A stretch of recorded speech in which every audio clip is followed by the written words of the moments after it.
Buenos días, estimados amigos, colegas, miembros de ASIS International. Los saluda Herbert Calderón, Senior Vice President de la región 8. Como ustedes saben, la región 8 abarca Sudamérica de ASIS International. En esta oportunidad tenemos una actividad muy importante, Caracho. un tema muy de la mano con la situación que estamos viviendo. La región 8C de ASIS International está compuesta por los países Chile, Bolivia, Argentina, Uruguay, Paraguay y Perú. En esta oportunidad contamos con distinguidos panelistas de estos países, Argentina, Perú, Uruguay, por supuesto, que es el organizador, y les agradecemos por estar con nosotros. ASIS International, la organización más grande en seguridad en el mundo global, cuenta con más de 32.000 miembros, está presente en 100 capítulos y tiene alcance en toda nuestra región. ASIS International nos ofrece muchos recursos, nos ofrece sus estándares, sus guías, sus certificaciones, y también nos ofrece conocimiento a través de esa plataforma. En esta oportunidad hemos organizado con la región 8C una actividad muy interesante, muy importante, muy de la mano con la situación que estamos todos viviendo, el retorno a la nueva normalidad y el rol de la seguridad privada. Qué interesante tema. Sin más preámbulo, quiero presentar a mi amigo Roberto de los Santos. Él es presidente del título 284. Muchas gracias por estar con nosotros, Roberto, y por organizar este importante evento. Adelante, por favor. Para nosotros es un verdadero placer que en esta fecha, martes 30 de junio, le toque a Uruguay, el capítulo 284 de Montevideo, el poder organizar esta sesión de webinar en donde vamos a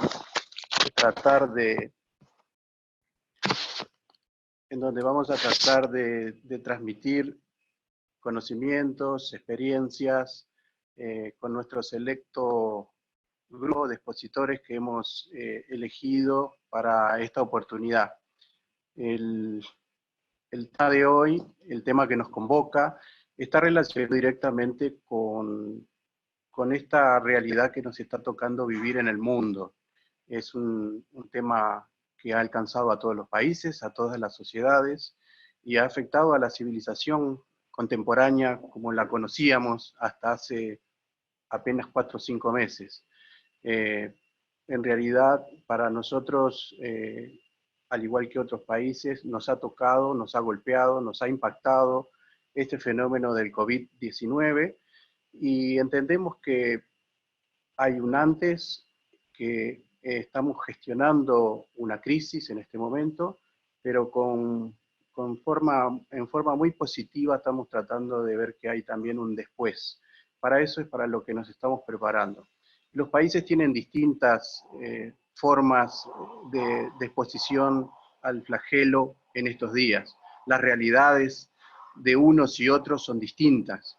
Y para Uruguay hemos encontrado que hay una gestión de la crisis COVID-19 que nos ha encontrado unidos y que hemos pasado en esa curva de contagios quizás los momentos más culminantes, y ahora ya estamos pensando en volver a la normalidad. De eso queríamos hablar, de compartir la experiencia de Uruguay para aquellos países a los que pronto tratamos de que sea en una forma lo más urgente posible, tengan la oportunidad de volver a la normalidad. Así es que vamos a pasar a presentar a los distintos expositores que componen nuestro grupo. Tenemos en Perú Mari Carmen Fedalto, que es una entusiasta de la seguridad, está a cargo en la gerencia general de G4S Perú, y ella nos va a hacer aportes de su visión, de la problemática que le ha tocado afrontar en su país, de la situación que están atravesando en este momento, para que sea de punto de partida y de comparación con lo que nosotros vamos a aportar a través de los otros expositores. Le va a seguir Raquel Nemé, titular, directora de la empresa Viceport, también tiene amplios estudios en seguridad, y ella nos va a plantear algunas experiencias y conocimientos de la estrategia y de la operativa con que se afronta el tema de la seguridad privada con respecto al COVID-19 en Uruguay. También va a hacer su aparición Alexander Joaquín, es también integrante, al igual que María Raquel Nemé, de nuestra comisión directiva, capítulo 284 de Uruguay. Él ahora es el jefe de nuestro laboratorio tecnológico del Uruguay y va a hacer su participación hablando de temas relacionados con la operativa que le ha tocado, en la que le ha tocado participar y liderar con respecto al tratamiento en el terreno de las medidas de seguridad que se han adoptado para contener los contagios que se han producido por el COVID-19. Y cerrando la exposición, va a participar José Bello. Él es el director de Prosegur Uruguay, amplia experiencia, gran trayectoria, un gran conocedor, y también tiene a su cargo una de las empresas más importantes que están en Uruguay, una de las tres transnacionales que tenemos en Uruguay. Él nos va a aportar sus experiencias, sus conocimientos en el terreno estratégico, y después vamos a formular las reflexiones emergentes de las exposiciones que ha hecho cada uno. Con esto les doy la bienvenida, les damos la bienvenida al grupo, y bueno, vamos a pasar a exponer. Estimada Mari Carmen, tienes la palabra.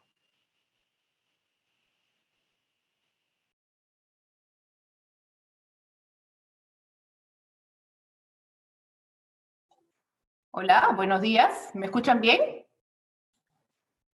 Sí, adelante, se te escucha bien. Perfecto, es que acabo de tener un problema de último minuto con el audio, pero bueno, ya estamos. Agradezco enormemente la invitación a Roberto y a Milagros. La verdad que es un honor para mí ser parte de este panel el día de hoy, y de haberme encontrado con un grupo tan entusiasta de colegas a nivel de Latinoamérica.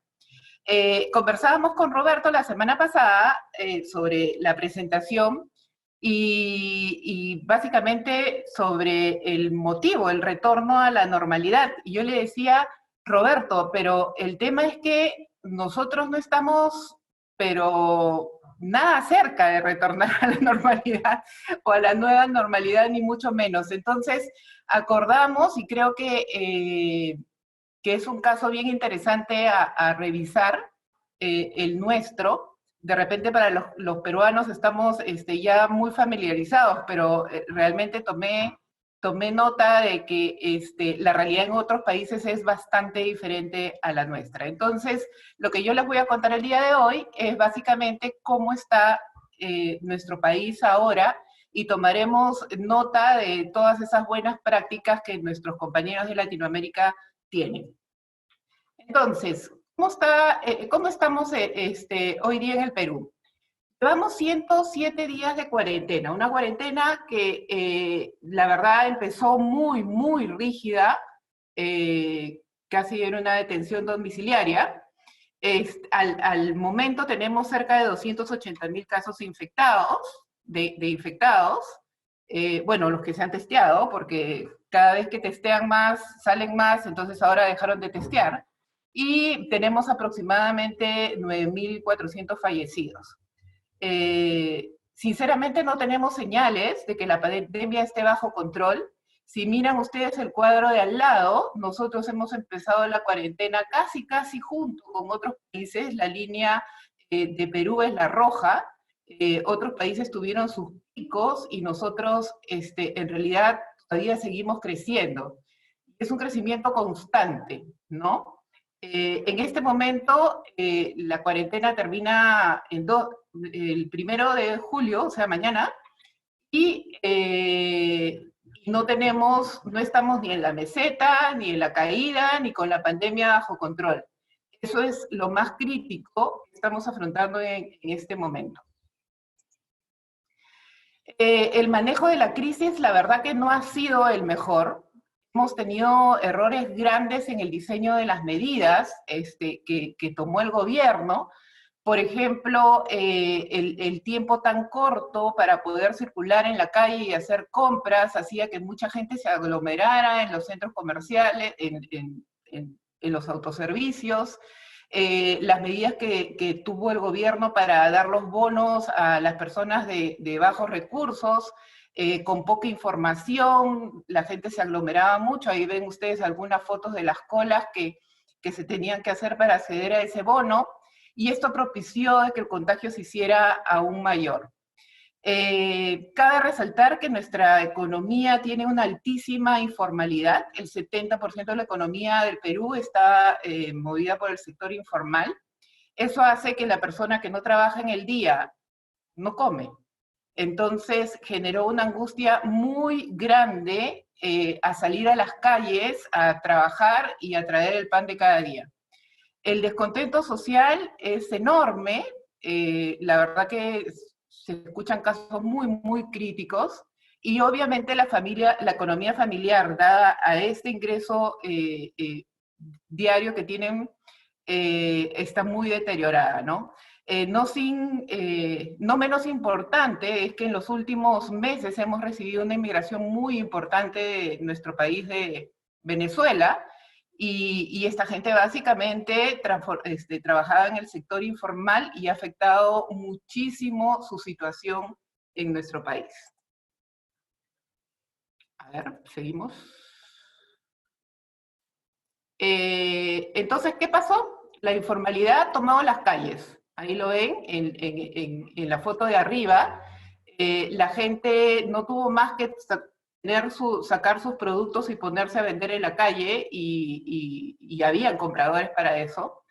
En la foto de abajo es una foto de una manifestación que hizo los vendedores de una zona del país para que los dejaran entrar a sacar sus mercaderías y poder venderlas, aunque sea informalmente. Fue muy grave todo lo que sucedió, y imagínense la cantidad de infectados que deben haber ahí. El apoyo del sector privado ha sido tímido, no porque no se haya querido, sino porque no hay mucha disposición del gobierno para recibir apoyo del sector privado. La delincuencia está en aumento. Además de todo esto, nosotros, el Congreso fue cerrado hace unos meses, tenemos un nuevo Congreso. Este nuevo Congreso vuelve a cambiar el próximo año, que hay elecciones presidenciales. Entonces realmente el caos social y el caos político es enorme. Entonces,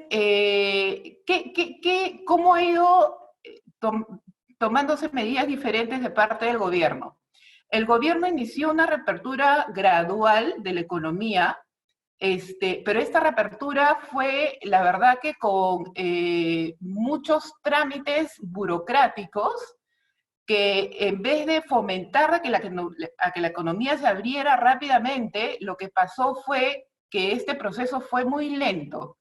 Una forma de medir esto es en el cuadrito del costado. Miren cómo se activó la congestión vehicular en Lima.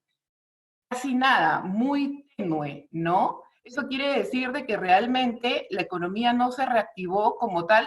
También hay otras medidas como el consumo de electricidad que nos dan una visión de que los diferentes sectores no se reactivaron inmediatamente.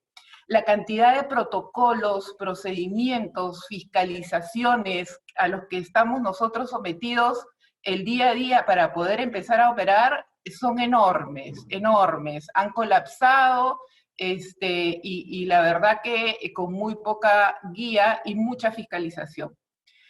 Se estima de que el empleo formal tardará muchísimo más en reactivarse. Obviamente la informalidad va a crecer porque la gente tiene que salir a buscar qué comer.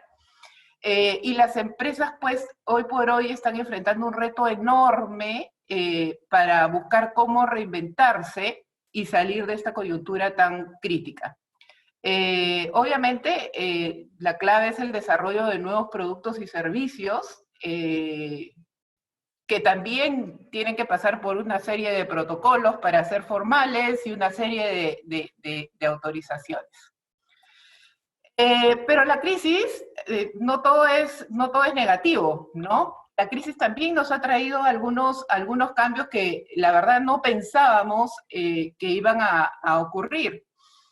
Por ejemplo, se han automatizado una serie de procesos a nivel del Estado que puede parecer anecdótico, pero nosotros no teníamos firmas digitales que eran válidas en el país, todo tenía que ser firmado físicamente. Hay una cantidad de expedientes que se tenían que mandar al Ministerio de Trabajo cuando uno hacía una contratación, ahora hay la posibilidad de hacerlo digitalmente.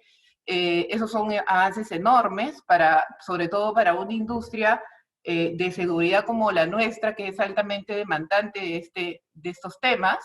Después también tenemos ahora un certificado único laboral, que es como un documento a toda tu historia. Es tu certificado domiciliario, tu certificado penal, tu certificado de cómo y quién eres tú en el mercado. Hasta hace muy poco teníamos que ir a las diferentes instituciones a pedir un certificado diferente y hacer el file de cada persona, o que cada persona tuviera su file. También ha habido mejoras sustantivas en la conectividad a nivel nacional, eso es súper importante para el desarrollo, pero teníamos ahí gaps enormes que cumplir. A nivel de la industria, se lanzó el carnet electrónico de SUCAMEC, que es algo que, SUCAMEC es la entidad que regula las empresas de seguridad en el Perú, y ellos emitían un carnet. Este carnet, su emisión y su proceso era súper largo, y además nosotros teníamos que hacerlo llegar, tener un cargo a cada persona a la que se lo entregábamos. La logística era larga y muy compleja, porque en el caso de G4S tenemos guardias en todo el territorio nacional, y la verdad que este carnet electrónico es un tremendo avance, ¿no? Sabemos también que la SUCAMEC tiene planes de mejorar los procesos para obtención de este carnet, que la verdad que en nuestro país es absolutamente, increíble, ¿no? Nosotros, para conseguir una autorización para que una persona pueda manejarse como un guardia de seguridad, necesitamos más o menos de un mes, de una cantidad de entrenamientos presenciales que entiendo que se están revisando para poder automatizar y poder hacerlo más ágil y más de acuerdo a lo que es nuestra realidad hoy por hoy. Y bueno, eso es básicamente lo que quería compartir con ustedes hoy día. Y finalmente, para no terminar tan pesimistamente esta presentación, no hay que dejar de recordar que toda crisis tiene tres cosas: una solución, una fecha de término y una enseñanza para la vida. Muchas gracias. Muchas gracias, Mari Carmen. Vamos a dar paso ahora a la presentación de María Raquel Nemé, que también es miembro de nuestro capítulo 284, integra la comisión directiva. Así que adelante, María Raquel.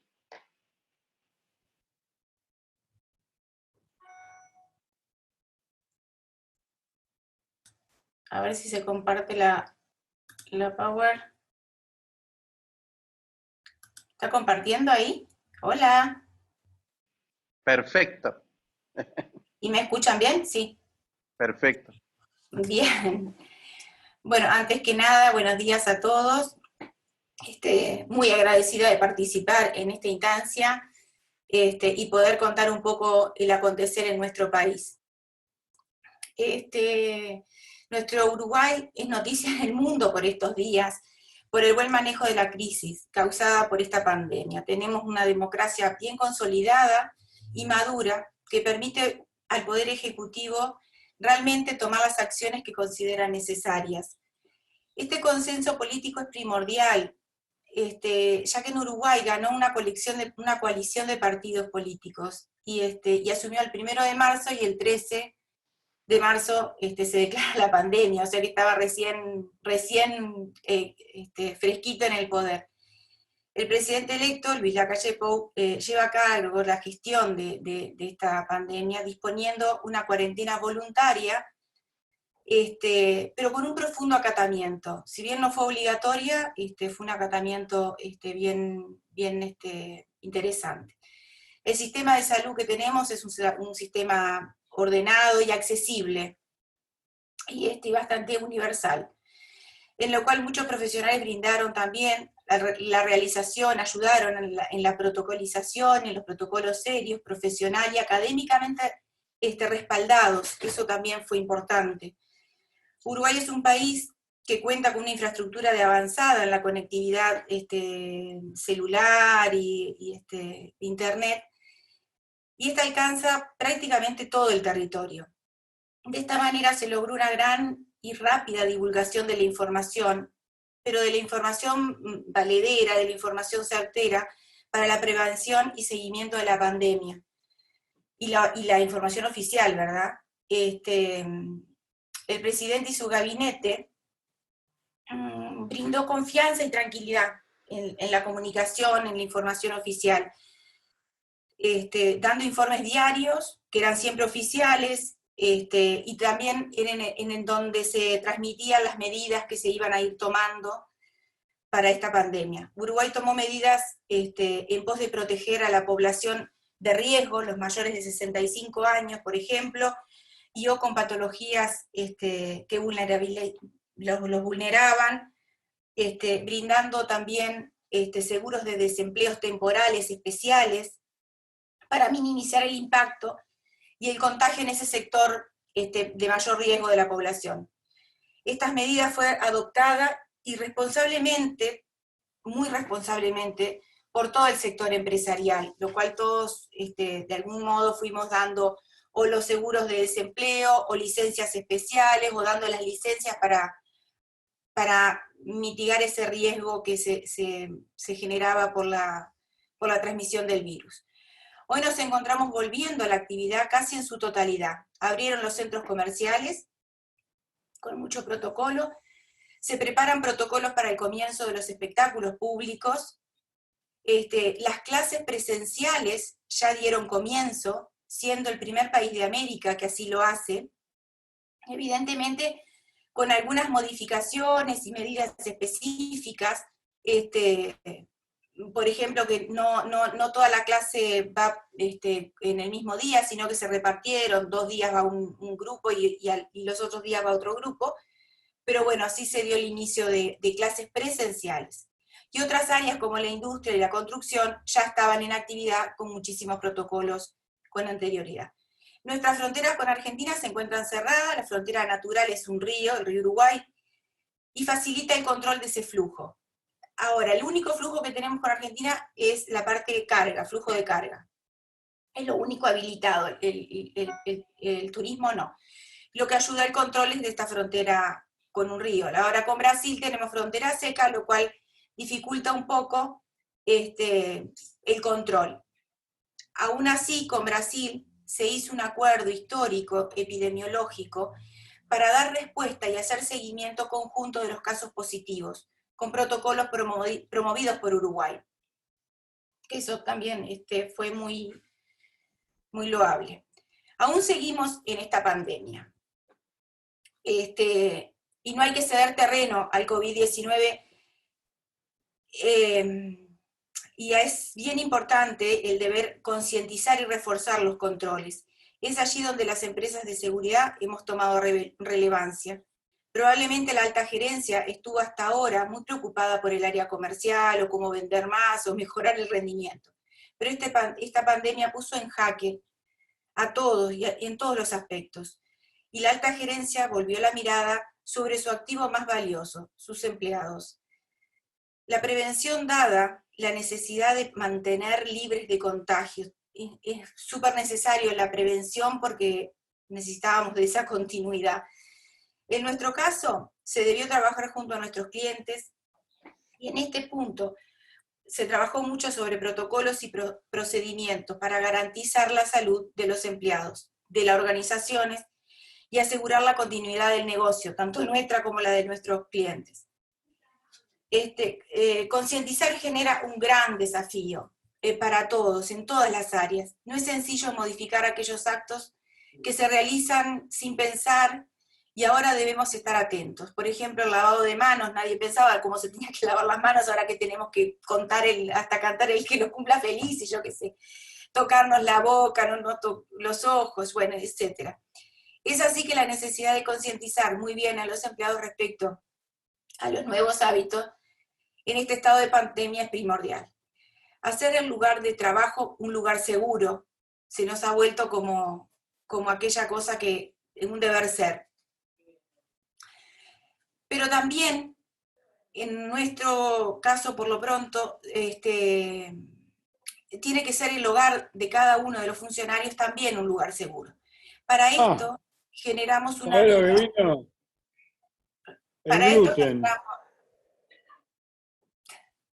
Para esto generamos una vía de comunicación extra para enviar información con datos útiles de higiene en el hogar, en el transporte, el manejo con los niños, con mascotas, etc. Y lograr reforzar aún más la prevención, que no quedara solo a nivel laboral, sino crear responsabilidad individual también, porque podíamos hacer muchos esfuerzos por un lado, pero por otro lado entendíamos que se podía perder. Respecto a lo laboral, nuestro personal debió ser capacitado al respecto, comprender la importancia de su tarea, reafirmar conocimientos, esta vez cada vez con más compromiso, de la alta gerencia de nuestros clientes, respecto al tratamiento del tema, colocando la seguridad en un lugar preponderante. Se debió rever los perfiles laborales. Al cambiar las tareas, se debe tener en cuenta una revisión de estos perfiles, una reflexión al respecto, y también por cómo estos empleados van vivenciando la pandemia. Hay que estar atentos a cambios en el humor, estadios depresivos, violencia, entre otras señales. Nos pasó algo muy rico que hicimos, nosotros también tenemos un centro de capacitación, y en un grupo bastante interesante, como de 70 personas, se les hacen los test para el ingreso a guardia de seguridad, y el 80% dio con depresión. O sea, la verdad que hay que estar muy atento a eso, son señales bien importantes. Por lo que en estos momentos hay que ser muy empáticos. Entendemos que la empatía va a ser el ABC. La organización debe estar preparada para estos cambios de humor del personal y actuar en consecuencia. Por ejemplo, transfiriendo a lugares menos estresantes a personas que les cayó mal esta pandemia, dando licencias especiales, y bueno, no todos manejan el estrés y la incertidumbre de la misma manera. Los líderes tienen que ser resilientes, deberán responder y adaptarnos a las circunstancias con tanta rapidez en la organización como lo amerite esta pandemia. La situación cambia al instante, día a día. Creo que nuestro presidente dijo, vamos paso por paso, y viendo qué pasa, porque si no damos un paso para atrás, y eso está muy interesante porque así va a deber ser en todo este transcurrir. Debemos prepararnos para cambios significativos en las prioridades operativas, los estilos de liderazgo que probablemente no hayan servido bien hasta este punto, y deberán reinventarse y adaptarse a esta crisis extraordinaria y sin precedentes. Debemos compartir nuestras experiencias. Como líderes debemos compartir las experiencias, empoderar a los posibles suplentes, a quienes nos puedan seguir, porque podemos ser nosotros mañana los que no estamos. Y queda en evidencia la necesidad de ser líderes empáticos. Las nuevas tareas asignadas han puesto la seguridad en un lugar importante, al cual debió adaptarse rápidamente asumiendo nuevas acciones. Ahora es imprescindible mantener la salud de los empleados, como dije anteriormente, para asegurar la continuidad del negocio. Ante un posible rebrote de la enfermedad dentro de nuestro negocio o el negocio de nuestros clientes, que brindamos servicios, esto puede llevar al cierre de esas actividades.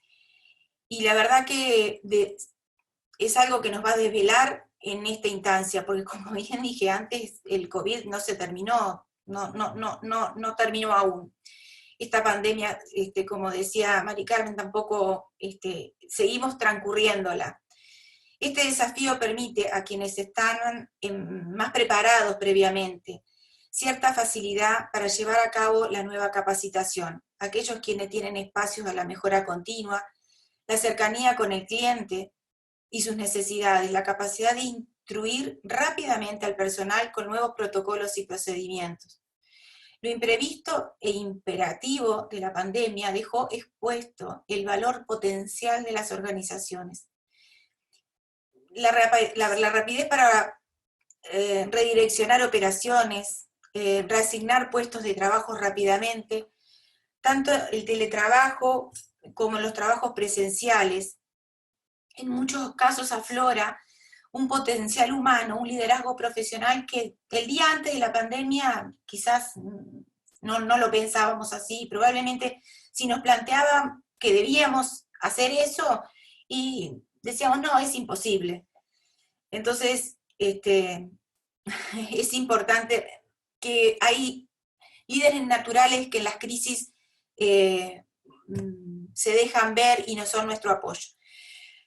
Lo dinámico que debió ser la adaptación de las operaciones de las instalaciones, preservando las distancias sanitarias y las distancias en las estaciones de trabajo, por una producción menor quizás, pero sosteniendo la continuidad de los negocios. Y si miramos nuestra actividad profesional, veremos que la seguridad privada se encuentra en una efervescencia de nuevas tecnologías aplicadas. O por lo menos yo veo un poco esa cosa fuerte, muchas de las cuales se hacen imprescindibles para el futuro de la industria, y quien no esté dispuesto a incluirlas, seguro le repercutirá en su negocio. Aún las tecnologías no tienen un marco regulatorio, pero ya son una realidad entre nosotros. La pandemia generó un marco regulatorio temporal con la aceptación promovida por el miedo, que en otros tiempos hubiera sido impensadas, que en tiempos normales seguramente serían muy discutidas o tal vez rechazadas. En Uruguay, el sector gremial de parte obrera está muy bien organizado, por lo cual quizás una decisión de esto hubiese tenido una instancia de mucha mayor discusión.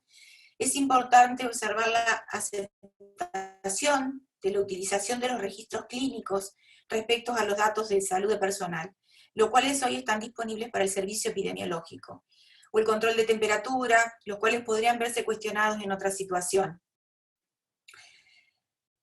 Y por motivos de privacidad, obvio, ¿no? Sin embargo, se cumplen sin objeciones y la normativa establece que mientras dure esta pandemia, esto va a suceder.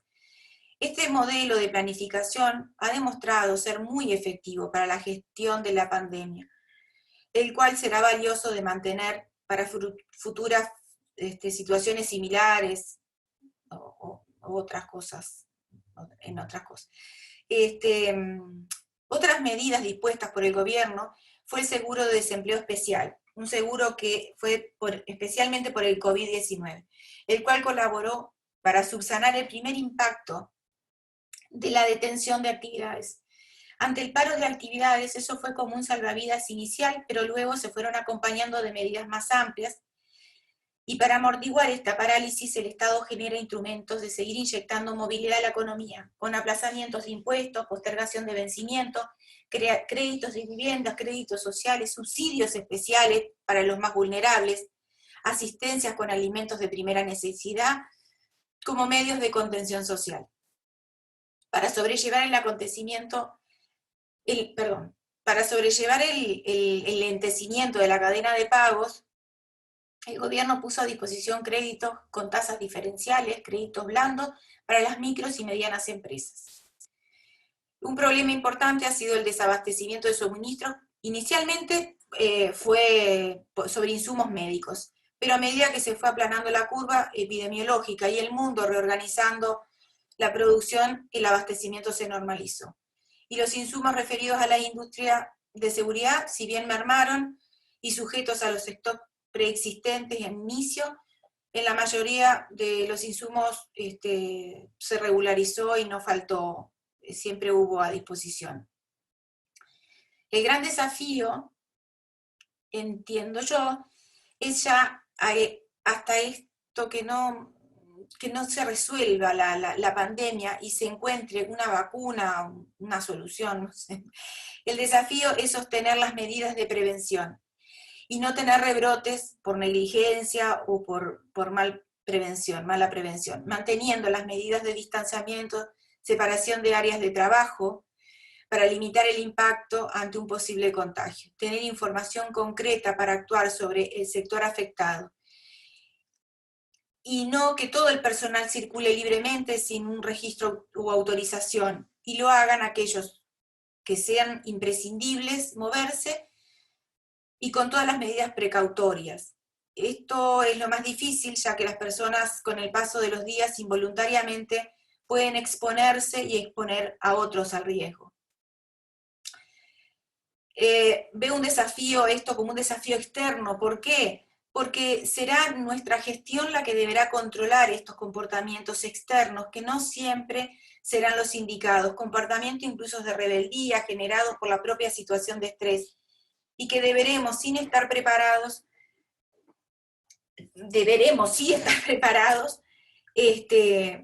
para ese afuera agresivo. Entiendo que muchos de nuestros clientes, quizás algunos con mucho compromiso, pero otros quizás no tanto, nosotros vamos a tener que estar muy atentos a eso, ese externo irritante y en algunos casos displicente respecto a las medidas. Y se presenta, entiendo que también son oportunidades, y grandes oportunidades para lo que es la profesión nuestra. Una oportunidad para todos los profesionales de seguridad, para estar en lo más alto de las decisiones en esta pandemia, a la altura de las circunstancias, generando nuevos conocimientos, pero aportando saber con altos valores. Me parece muy importante los valores que tiene nuestra profesión y que sí ayudan muchísimo para esta situación de pandemia. Es una gran oportunidad para la industria de la seguridad lograr afianzar su posición dentro de las organizaciones de manera profesional, sostenida por los estándares y procedimientos reconocidos por sus resultados. Una seguridad basada en sólidos estándares sin improvisaciones tediosas que tanto mal le hacen a nuestro sector. Es una instancia fundamental para reafirmar y consolidar la función de seguridad. Muchas gracias por su atención.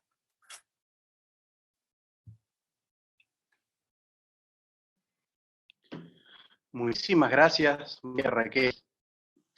Muy precisas, amplias, profundas reflexiones y conocimientos que nos has transmitido en este lapso.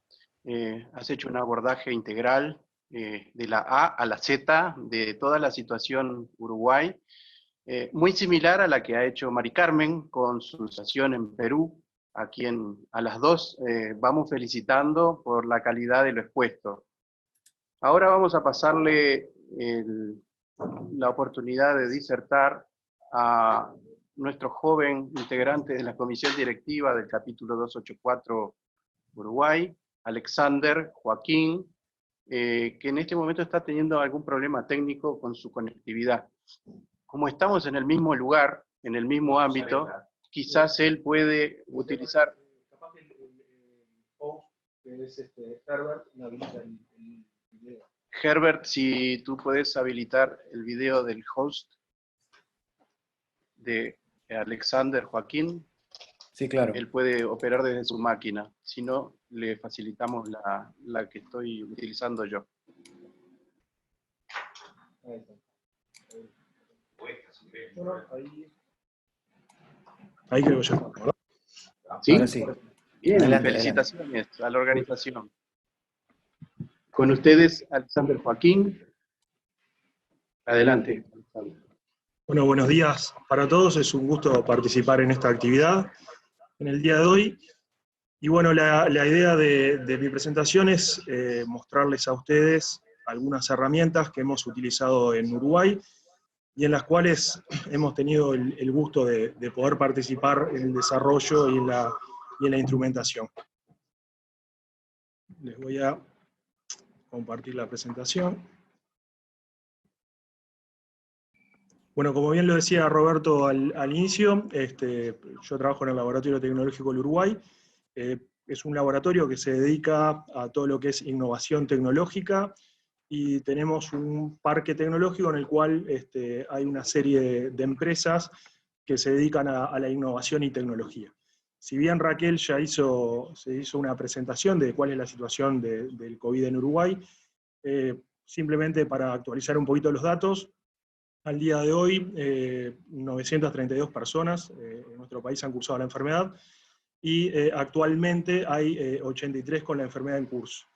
Eso de alguna manera nos hace sentir un poco confiados y cómodos ante el manejo de la situación, la pandemia que ha golpeado fuertemente a muchos lugares. Pero esto sin dudas que no es algo producto del azar, sino que ha sido, o es producto o consecuencia de la forma en la cual se ha manejado la crisis en nuestro país. El día 13 de marzo fue cuando se detectaron los primeros casos. De allí comenzaron una serie de medidas que fueron tomadas básicamente por el Poder Ejecutivo, y las que llevan a que bueno, hoy nos encontremos en esta situación, siendo Uruguay considerado como un caso de éxito en lo que es la gestión de la pandemia y la crisis sanitaria. Se entienden que hubieron, bueno, allí dice 3, disculpen, son 4 los factores de éxito que llegaron a que estemos en esta situación, como les decía, de relativa comodidad. Esas son las medidas dispuestas por el Poder Ejecutivo, la comunicación constante que hubo a través de los diferentes medios oficiales, bien lo decía Raquel, en forma constante y continua veníamos recibiendo información de cómo se venía desarrollando la enfermedad, y sobre todo las medidas que se iban tomando, lo que sin dudas ayudó a que la comunidad, la sociedad, estuviera enterada y pudiera hacer caso a las mismas. Otro de los factores que debemos resaltar es la ciencia y tecnología aplicada, que ahora es lo que vamos a desarrollar brevemente en las próximas diapositivas, y la respuesta de la sociedad civil. También fue mencionado anteriormente que en Uruguay no tuvimos una cuarentena obligatoria, se apeló a la responsabilidad individual de cada persona. Si bien se tomaron medidas como fue la suspensión de las clases, cierre de algunos comercios, la salida a la vía pública era voluntaria, no había control de ningún tipo, si bien el Ministerio del Interior hacía exhortaciones a nivel personal, nunca se tomó otro tipo de medidas. Y bueno, esto es algo a resaltar, ya que fuimos nosotros mismos los que asumimos esa carga social responsable, y bueno, creemos que de alguna manera ese esfuerzo que hicimos todos se ve reflejado en la situación que estamos actualmente. Que como les repito, es una situación de relativa comodidad, pero no hemos bajado los brazos aún. Una de las primeras herramientas que fue desarrollada por una empresa que se encuentra en nuestro ecosistema de empresas tecnológicas fue la aplicación COVID Uruguay, o la aplicación Coronavirus Uruguay. Rápidamente un grupo de expertos se juntaron y entendieron de que la forma de poder hacer una atención masiva a las personas que presentaban síntomas no era con la asistencia presencial a los centros de salud, ya que eso aumentaba la posibilidad de los contagios y que sin lugar a dudas iba a generar un colapso del sistema, por lo cual se desarrolla rápidamente, fue en cuestión de unos 10 días más o menos, una aplicación que fue desarrollada por la empresa Genexus, que la tenemos ubicada aquí en nuestro laboratorio, en la cual permitía que la persona, a través de un teléfono celular, disponible en Play Store, para Apple, descargaba la aplicación, se registraba. Allí ustedes tienen una serie de capturas de pantalla, y lo que hacía era, la aplicación nos permitía tener información general de la enfermedad, información de cómo se venían desarrollando los casos en Uruguay, o poder registrarnos con nuestros datos, obviamente haciendo referencia o tomando en cuenta todas las disposiciones legales en cuanto a la privacidad de la información, y allí aquellas personas que habían tenido o presentaban algún síntoma podían describirlos, ¿sí? O sea, yo creaba mi perfil, y en esa aplicación lo que hacía era decir, bueno, tuve determinados síntomas, y la aplicación en forma automática lo que hacía era hacer un seguimiento de estos síntomas. Hacía un reporte diario, y a su vez yo iba haciendo una retroalimentación con los síntomas que veníamos teniendo. Esa información era obtenida por los prestadores de salud de cada persona, y un médico, lo que hacía, un profesional de salud, lo que hacía era evaluar los mismos y conectarse con nosotros haciendo una teleconsulta. Esto lo que generó fue que, bueno, desde nuestros hogares las personas no se tenían que trasladar, o sea que evitaban el traslado a los centros de salud, evitaban el contacto con otras personas, y se optimizaba el recurso médico, ya que un profesional desde un consultorio podía realizar múltiples consultas sin el riesgo del contagio, y bueno, atendiendo a las personas en forma masiva. Posteriormente se desarrolla también a los próximos días, aproximadamente a los 15 días, un sistema que implicaba la instalación de un sistema de testeo automático en los vehículos, ¿verdad? ¿Qué era lo que se trataba de evitar? Es que las personas abandonaran sus casas, fueran a los centros de salud, como se los mencioné, pero se tenían que hacer el testeo. El testeo, el Poder Ejecutivo dispuso o entendió que la mejor manera que fueran masivos, cuanta mayor cantidad de testeos, iba a ser mayor la posibilidad de detectar casos activos, y de esa manera poder tomar las medidas con esas personas en cuanto al aislamiento de las mismas. También se nos presentaba el problema que decíamos con la aplicación o con la situación anterior. Ante la presencia de síntomas, no queríamos que las personas fueran a los centros asistenciales. ¿Por qué? Porque iban a estar en contacto con otras personas, iban a estar en contacto con el centro, con los profesionales médicos, y a su vez era lento, porque las personas podían llegar a tener demoras en las llegadas y la atención. ¿Qué se hizo? Bueno, a través de la aplicación se podían agendar, y a su vez los médicos enviar a los pacientes para que se realizaran los test de coronavirus en forma presencial en unas instalaciones, pero sin bajarse su vehículo. O sea, el sistema era bien sencillo. La persona recibía día y hora para asistir a nuestro centro, allí se lo esperaba, sin bajar del vehículo, como ustedes están viendo en las fotos. Un profesional le decía que, bueno, que no se tenía que bajar del vehículo, que tenía que exhibir su documento de identidad. El profesional registraba a la persona, le ponía una especie de identificación para saber de quién era el test que se iba a realizar, y luego pasaba a otra estación en donde se le realizaba el hisopado. Como ustedes ven, se tomaron todas las medidas, obviamente, de seguridad para las personas que hacían el testeo, se tomaron todas las medidas para que también no hubieran contaminación cruzada entre quien venía y demás, y como ven, el único contacto con la persona era el que tenía ese profesional de salud para hacer el hisopado. No había contacto con lo que estaba en el interior del vehículo, no había contacto con los documentos de identidad, o sea, fue un mecanismo seguro que aseguró prácticamente que se realizara por cada vehículo un testeo de hasta 2 personas en un plazo de 3 minutos. O sea que la persona de que se presentaba salía de su casa, llegaba acá, se lo registraba, se le hacía el testeo y se iba en 3 minutos. Eso lo que generó es que se pudieran hacer testeos seguros, eso fue un factor, o de los factores más importantes, en forma masiva. Posteriormente, y esto fue lo último en lo cual se innovó, a la aplicación que yo les comentaba, Uruguay se suma a una iniciativa internacional, convirtiéndose en el primer país de América Latina que a través del celular nosotros podemos tener alertas sobre COVID-19, o sea, si estuvimos en contacto con alguien que es positivo en COVID-19. Con la aplicación anterior que les habíamos presentado, si la persona era positiva en COVID-19, bueno, esa persona quedaba con una alerta en esa aplicación de que había estado en contacto con la enfermedad. Entonces, a través de un sistema informático, lo que se hacían era compartir determinados códigos, y bueno, si alguna de estas personas presentaba COVID-19 y era cargada esa información en su celular, enviaba a las personas que estuvieron en contacto con él una alerta.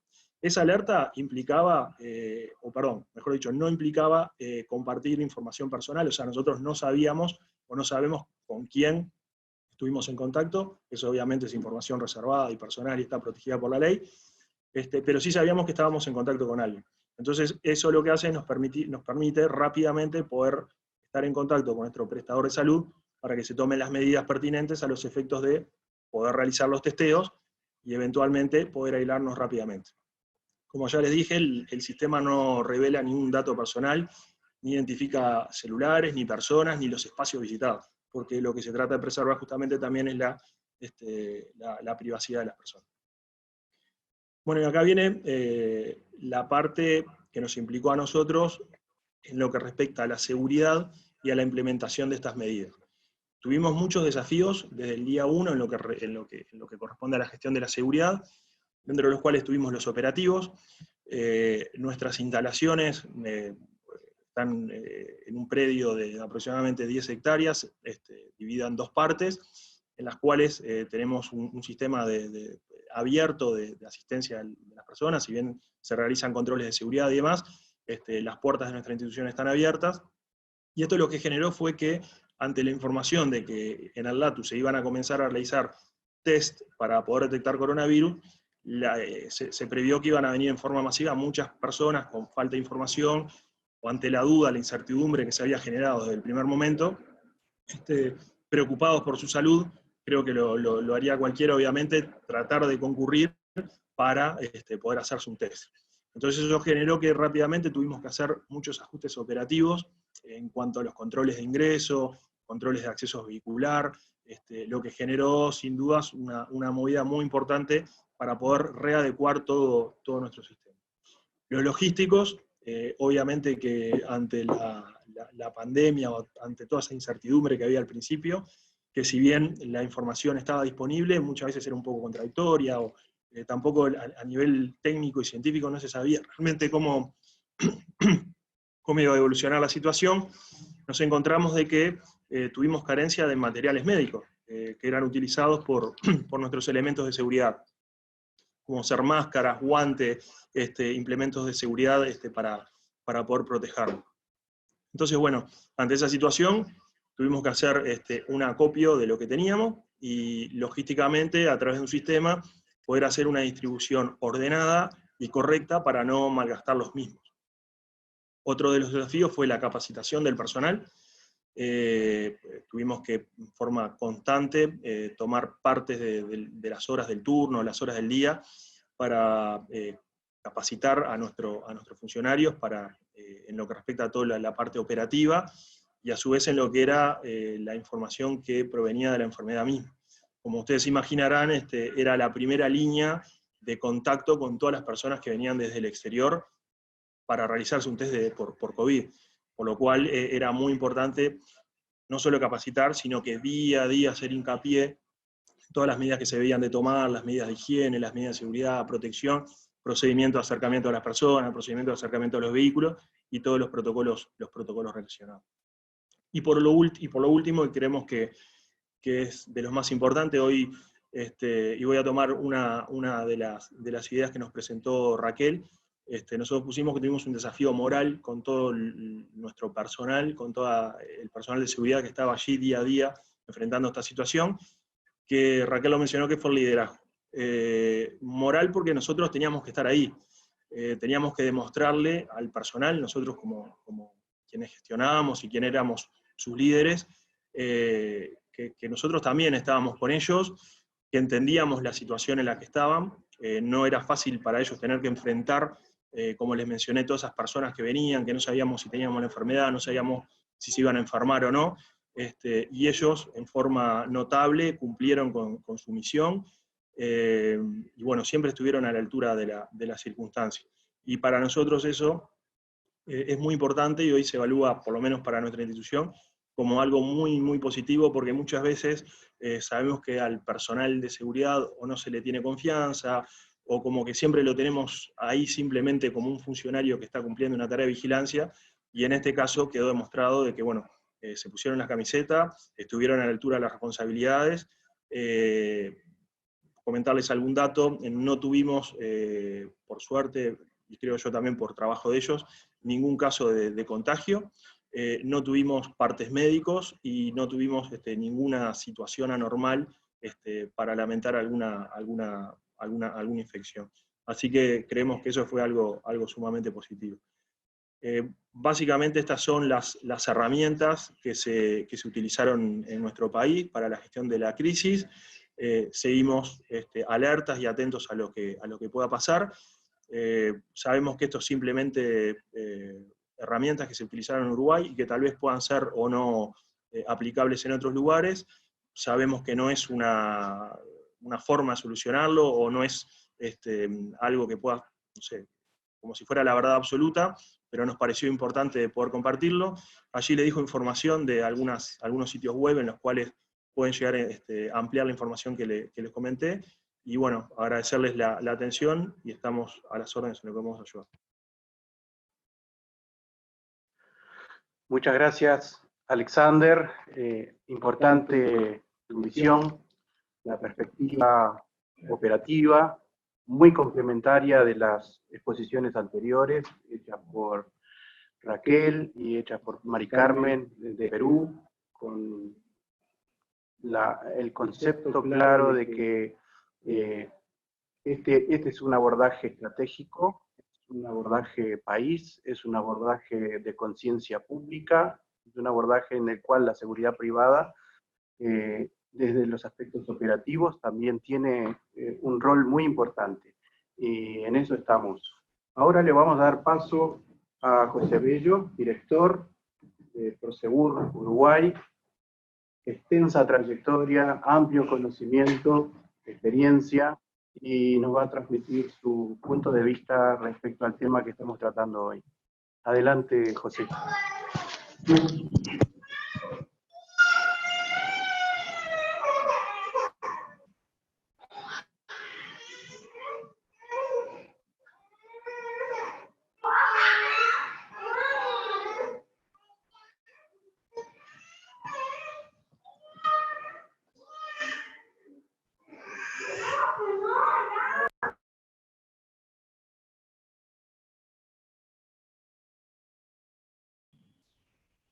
Vamos a tratar de compartir la pantalla y ustedes me dirán si lo pueden ver. Sí se ve. ¿Sí se ve? Sí, pero ponlo en modo presentación.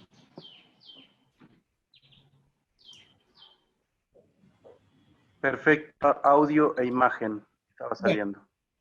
Bueno, primero que nada, mis deseos de muy buenos días para todos.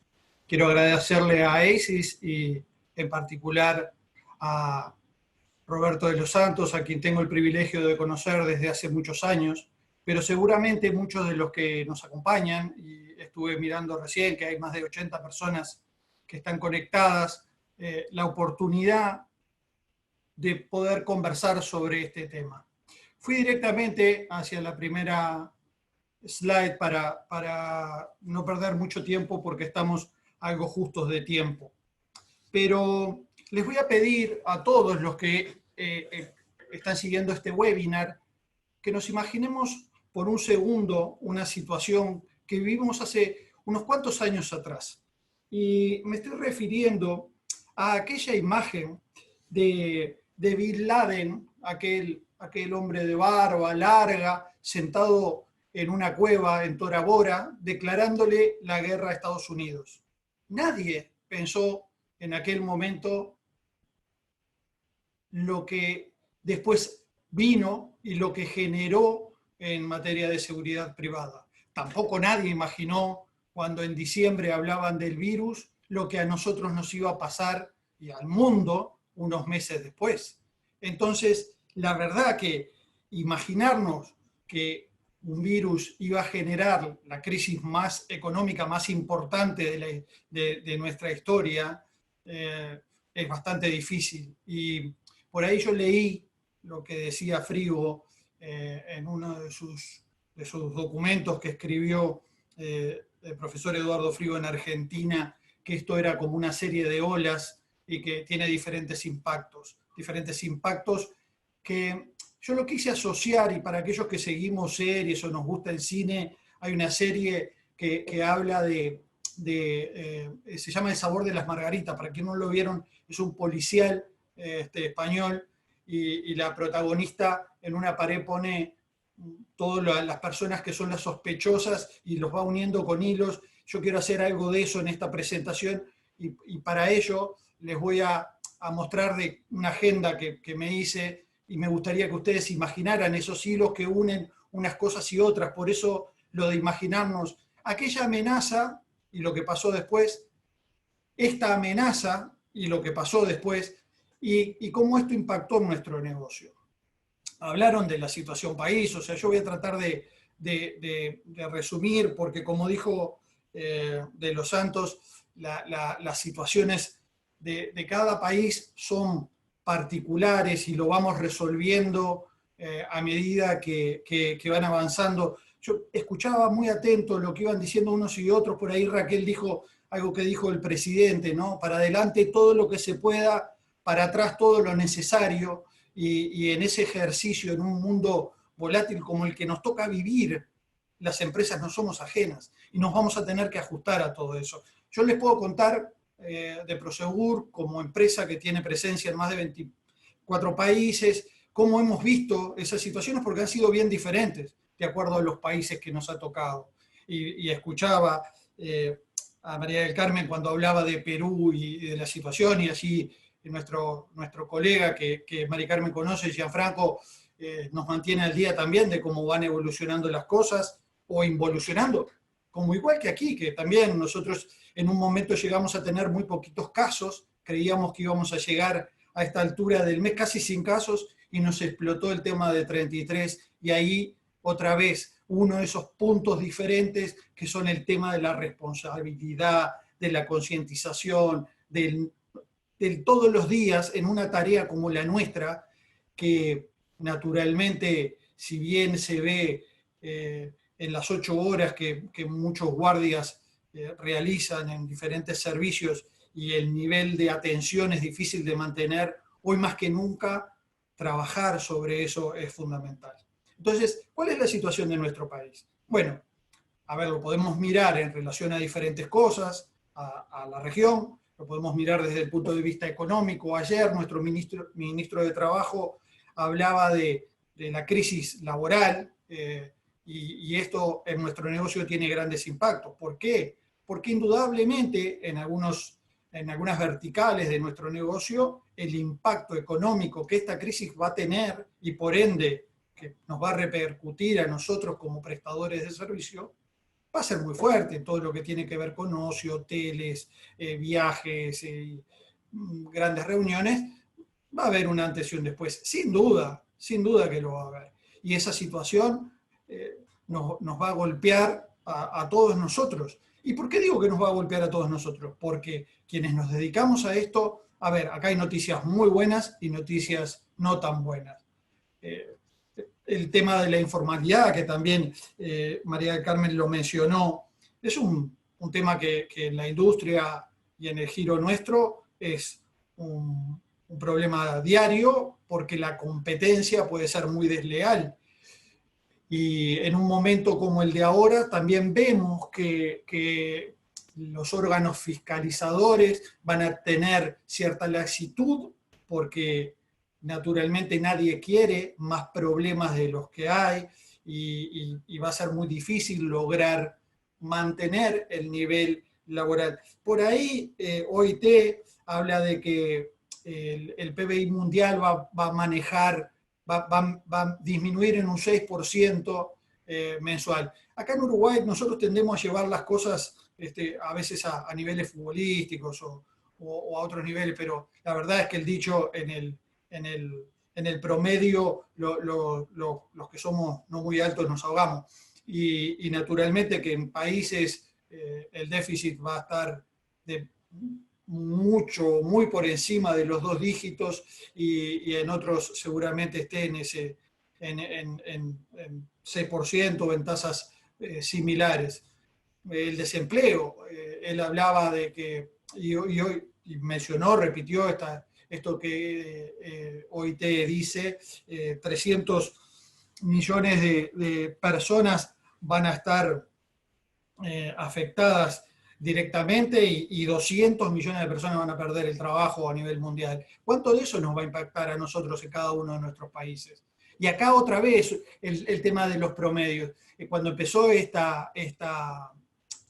el momento de la pandemia en Uruguay, la preocupación era cuántas camas había por habitante.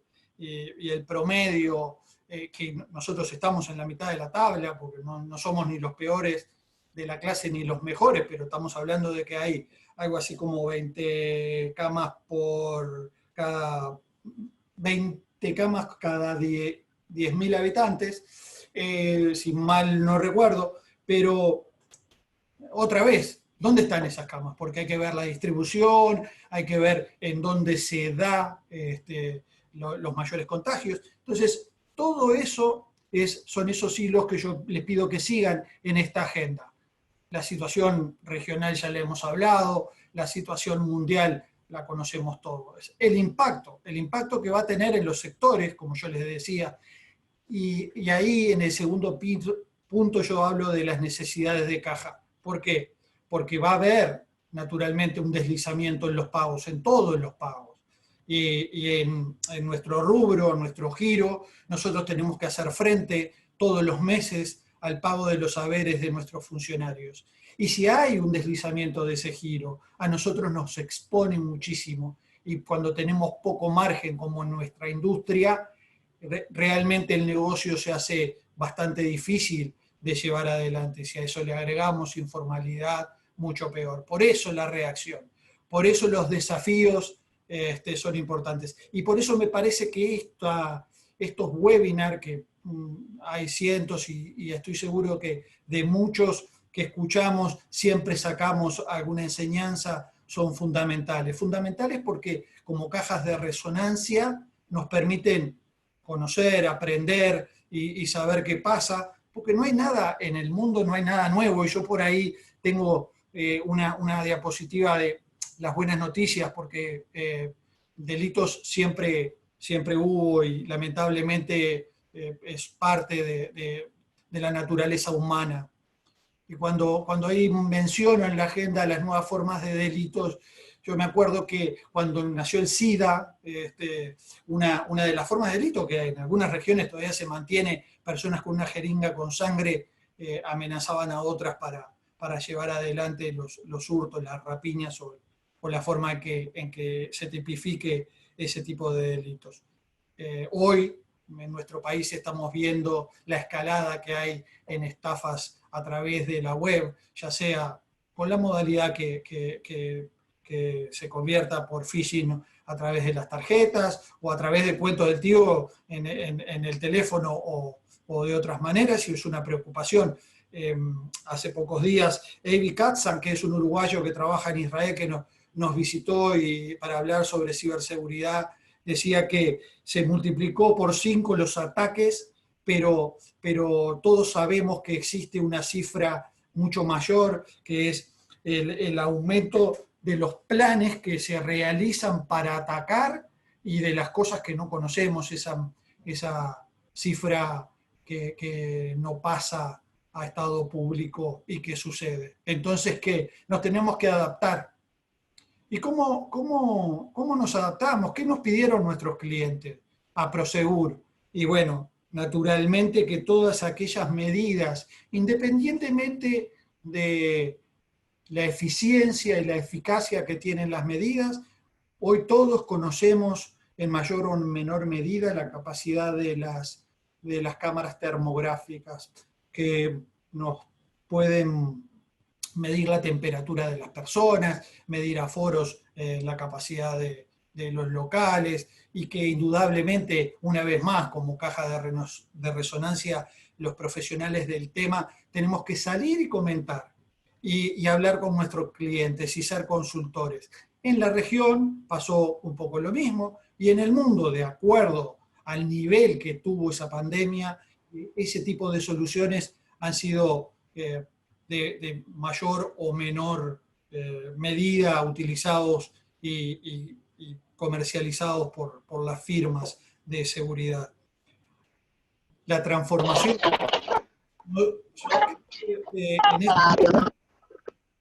en ese sentido, hay por ahí un micrófono, a ver si lo podemos cerrar. En ese sentido, nosotros, como bien decía Alexander, no dejamos de sentirnos orgullosos porque fuimos el primer país en Latinoamérica, el tercer país en el mundo que implementamos el tapaboca digital, como le llamamos, que es esa modalidad a través de una app que Google y Apple nos invitaron a participar, y permite un traqueo a través del software de las personas contagiadas, cuidando siempre la intimidad y la privacidad de las mismas. Yo creo que por allí una autoridad de nuestro país mencionó que vamos empatando en la altura, y esto no tiene ninguna otra evocación para María del Carmen, que tiene uno de los estadios más altos del mundo allá en Colombia, pero en realidad yo creo que el hecho del resultado de nuestra situación es el producto del esfuerzo de muchos y del esfuerzo, por ejemplo, que está haciendo la organización de ACES para llevar adelante este webinar. En el principio yo ponía que es el momento de arriesgar, porque las grandes cosas no surgen de las zonas de confort. Y acá lo que quiero agregar es que todos tenemos el compromiso de estimular la economía y el empleo, y así lo ha dicho el Ejecutivo de nuestro país, apoyar a las empresas a través de diferentes formas. El esfuerzo que está haciendo enorme el Banco de Previsión Social, naturalmente concientizar de proteger a los trabajadores en el lugar de trabajo, para nosotros es fundamental. Sería terrible la no continuidad de una empresa producto de que un trabajador contagió al resto. Y sabemos de que eso ha sucedido en algunos países, y para eso es importantísimo fortalecer el diálogo social. Y ahí, una vez más, vuelvo a esos hilos que yo les comentaba al principio, que unen las cosas y que trascienden a los países y a las empresas, que es, tenemos una delincuencia en aumento. Acá yo les muestro, Igarapé es una encuestadora que los invito a que entren porque es muy interactiva y demás. Y en este yo hice un print de pantalla de Uruguay para que ustedes vean, por ejemplo, la tasa de homicidios. Esto es 2017-2018, no está actualizado, pero no está actualizado por ellos. Lo saqué hace unos pocos días atrás, pero es bien interesante, porque todos los uruguayos sabemos que esta tasa de 2017-2018 hoy es 50% mayor. Hoy estamos hablando de 11, 12 homicidios, que ya es una pandemia también de homicidios que tenemos en nuestro país. La evolución de las tasas de homicidios cada 100.000 habitantes, esto también es sacado de allí. El continente más violento del mundo es el nuestro. Sí, es el nuestro. 46 de las 50 ciudades más violentas del mundo están en el continente americano. Las causas, ahí vamos a poder hablar de que son geográficas, políticas, todas las que quieran. Pero sí, lo que no podemos desconocer es que hay estimulantes para que ciertas situaciones se desborden. Yo marqué lo de George Floyd, que realmente ha despertado un movimiento social preocupante, pero hay otros. Hace pocos días en nuestro país una broma que un humorista hizo generó todo un debate, y son esos pequeños chispas que pueden generar incendios, y que tenemos que estar muy atentos nosotros como profesionales de la seguridad en un momento en que la crisis económica es indiscutible, que la vamos a tener, que va a haber un aumento en la tasa de desempleo, que va a haber naturalmente problemas de violencia social y de desbordes. Por último, yo puse esto porque, como les decía, hay buenas y malas cosas. Siempre existió el tema de la criminalidad, siempre existieron problemas. Hoy los vamos a estar viviendo a través de diferentes situaciones.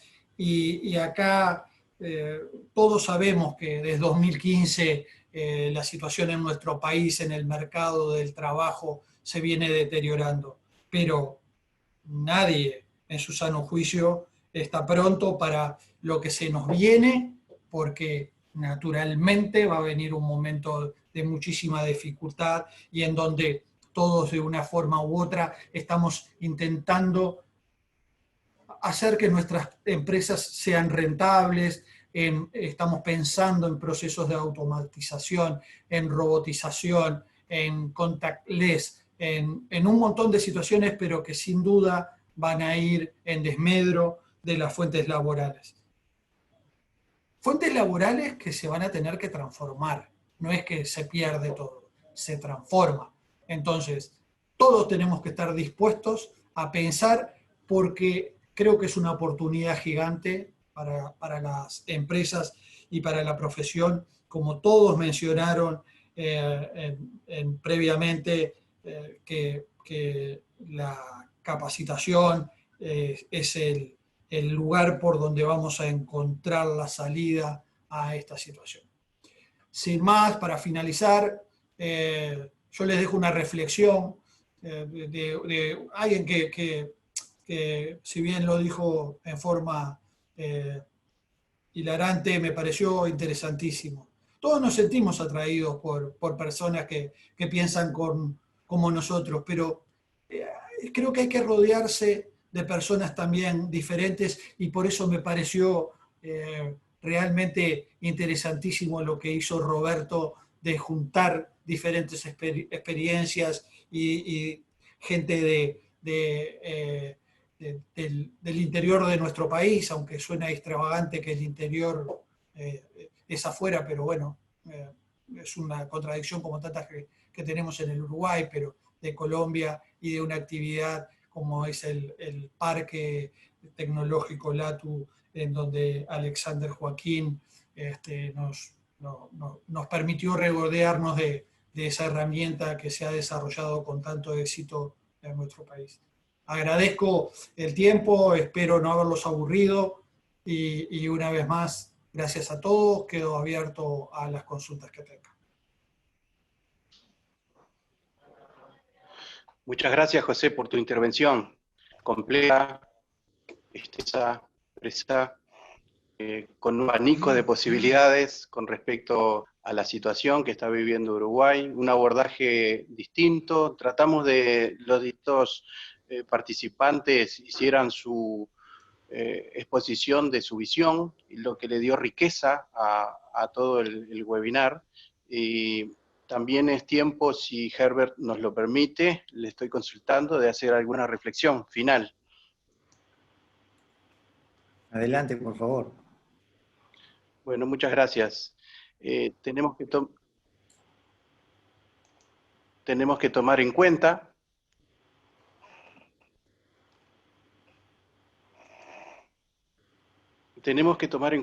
que no importa en la situación que se encuentre en nuestros países, todos son distintas. Lo cierto es que de esto vamos a salir todos juntos.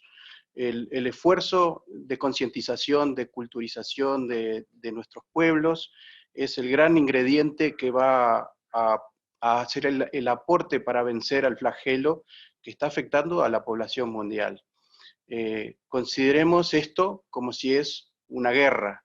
En la guerra se pierden vidas, surgen cambios, nuevos desafíos, una vez pasa, hay que reconstruir, y de allí están los planes de continuidad, pero en el caso de la pandemia no hay reconstrucción, lo que hay es vuelta a la normalidad, una normalidad que va a ser distinta, que nos va a plantear nuevos liderazgos, a reinventarnos, a explorar, a comprometernos con el futuro, y a no menospreciar esta realidad que estamos teniendo. Recuerden que los distintos medios, las redes, no, estamos hiperinformados, y lo que sucede es que vamos perdiendo sensibilidad con respecto a tanta estadística, tanto número que nos van presentando.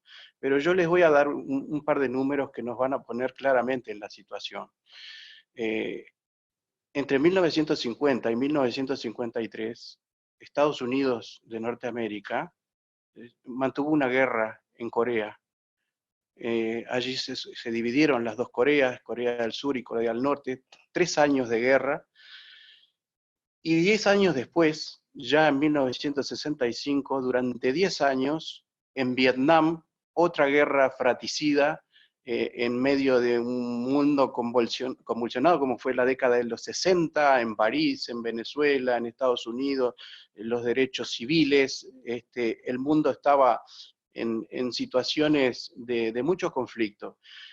En esas dos guerras, que duraron 13 años, Estados Unidos perdió 50.000 soldados en Corea y perdió 58.000 soldados en Vietnam, más 2.000 desaparecidos.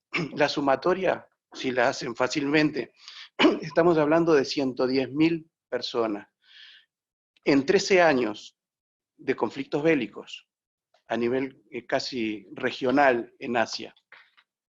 Hoy, en 4 meses, Estados Unidos ha perdido de su ciudadanía 127.000 personas y va aumentando. La principal afectada fue la población civil. De allí que no podemos minimizar este problema, esta pandemia, la tenemos que empezar a ver con otros ojos, y si las medidas establecen restricciones, no son restricciones a la libertad. Así que tampoco deberíamos politizar una pandemia, porque es imposible generar antagonismos en medio de una crisis. No es aconsejable aumentar crisis en medio de una crisis. Así que tomemos conciencia de que de esto vamos a salir en la medida que hagamos los esfuerzos cada uno. No importa lo bien que estemos, podemos estar peor, porque hay rebrotes, hay nuevas apariciones, hay nuevos contagios, y se hace incontrolable. Y hasta que no tengamos una vacuna, ni un medicamento paliativo que nos ayude, vamos a tener que tener un gran cuidado con nuestros cuadros de recursos críticos, que es nuestro personal en la seguridad privada. Era todo cuanto quería agregar. Muchas gracias, Roberto. Excelente tu moderación, tus comentarios, tu organización sobre todo. Un saludo muy especial a los panelistas, a María Raquel, a María del Carmen, a José Bello y a Alexander. Muchas gracias. El conocimiento que nos han compartido, sus buenas prácticas, la paciencia que han tenido con nosotros, y los 83 colegas que se conectaron se llevan muchas cosas bajo el brazo, perdón, y realmente nos hemos sentido muy beneficiados con sus conocimientos y sus buenas prácticas. Les agradezco nuevamente, en este caso a la región 8C, a Uruguay y Perú, que han trabajado duro y nos han presentado algo muy importante, muy valedero.